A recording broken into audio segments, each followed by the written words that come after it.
اگر اللہ پاک آپ کو موقع دیں کسی بھی انگلش کنٹری میں، یورپ میں جانے کا، تو یاد رکھیں چند احتیاطی تدابیر جو انیشلی بچے فیس کرتے ہیں، ڈپریشن میں ہوتے ہیں، اور وہ سم ٹائم وہ چیزیں غلطی کر کے وہ چیزیں نہیں کرتے، جس کی وجہ سے بہت زیادہ ڈپریشن میں سم ٹائم وہ واپس جانے کا ڈیسیژن لے سکتے ہیں۔ ریئل ٹاک ود مصباح کے ساتھ میں ہوں ڈاکٹر حفظ مصباح الدین، اور آج میں آپ کو وہ چند احتیاطی تدابیر بتاؤں گا جو آپ کو انیشلی 2-3 منتھ آپ کو پوری کرنی ہے۔ سب سے پہلی بات یہ ہے کہ آپ نے 2 منتھ کی منیمم سیونگ اپنے پاس رکھنی ہے۔ دوسری بات، جب تک آپ کی لیگل ڈاکومنٹیشن، جس میں آپ کے پرسنل نمبر ہو گئے، جس میں آپ کے پولیس ویریفیکیشن ہوگی، جس میں آپ کا بینک اکاؤنٹ ہو گیا، جب تک آپ کا مکمل نہیں ہوتا کوشش کریں تب تک جاب نہ کریں کسی کے پاس بھی۔ اگر اسی دوران آپ جاب کرتے ہیں کسی کے پاس بھی تو میکسیمم چانس ہے کہ آپ سے ڈبل ٹرپل کام بھی کروایا جائے گا، اور آپ کی جو سیلری ہوگی، جو وہاں کی روٹین ہوگی، اس سے ہاف سے بھی کم ملے گی۔ آپ مزید ڈپریشن میں جانے کے خدشات بڑھ سکتے ہیں، آپ یہاں تک کہ واپس اپنے ملک میں جانے کا ڈیسیژن بھی سم ٹائم لے سکتے ہیں۔ ہوتا کیا ہے میں آپ کو بتاؤں کہ اگر جب تک آپ پاس لیگل ڈاکومنٹس نہیں ہیں، آپ اول تو جو وہاں کی گورنمنٹ ہے یا وہاں کے گورے ہیں آپ کو جاب نہیں دیتے، تو آپ کیا کرتے ہیں کسی اپنے دیسی، یعنی کہ جو آپ کا اپنے کنٹری کا جو کوئی بندہ ہوتا ہے جس کے ریفرنس کے بہاف پہ آپ اس کے پاس جاب کرتے ہیں،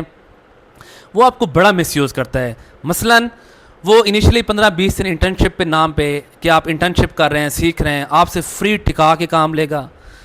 دوسرا، جب آپ 15-20 دن کی انٹرنشپ کر لیں گے، پھر آپ کا کہے گا جی اب آپ کی اتنی سیلری، جو سیلری آپ سے سٹارٹ کروائے گا نارمل جو روٹین سے آدھی ہوگی۔ یعنی کہ فار ایگزامپل ناروے کی اگر بات کروں، اگر ناروے میں 200 سے 250 کرونے پر آور ہے تو وہ آپ کو دے گا 100 سے 120 کرونے، اس حد تک کم فیس دے گا۔ تیسرا، ہر وہ لیگل طریقہ جس سے اس سے کٹوتی ہو سکے، ٹیکس کے نام پہ یا آورز کے نام پہ جتنی کٹوتی کر سکتا ہے وہ آپ کو مزید کٹوتی کرے گا۔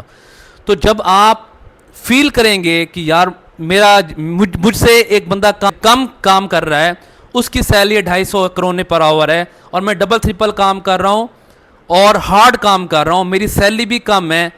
تو آپ ڈیفینیٹلی خوش ہونے کے بجائے مزید ڈپریشن میں جاتے ہیں، اور یہ آپ کی ڈپریشن در ڈپریشن آپ کی سم ٹائم آپ کو اس ڈیسیژن پہ لے جاتا ہے کہ آپ سم ٹائم یہ ڈیسیژن کر لیتے ہیں کہ میں نے واپس ملک چلے جانا ہے نا۔ تو ان احتیاطی تدابیر کو یاد رکھیں کہ تمام تر ڈاکومنٹس اپنے کمپلیٹ کریں، اور اس کے لیے آپ کے 2 منتھ آپ کو ویٹ بھی کرنا پڑ جائے، آپ ویٹ کر لیں، آپ پر سیونگ آلریڈی ہوگی، آپ اس میں اپنا جو روزمرہ کے جو آپ کے کھانے پینے کی روٹین ہے اسی میں پورا کریں، اور کوشش کریں اسی 2 منتھ میں اسی کنٹری کے ڈفرینٹ جو فیمس وزٹنگ پلیسز ہیں وہاں وزٹ کریں تاکہ وہاں پہ آپ کا دل لگے۔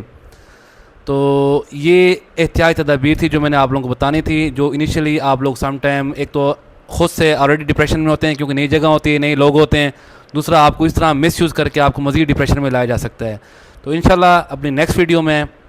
اس سے بہتر کنٹینٹ کے ساتھ میں ایک اور ویڈیو پیش کروں گا، تب تک کے لیے اللہ حافظ۔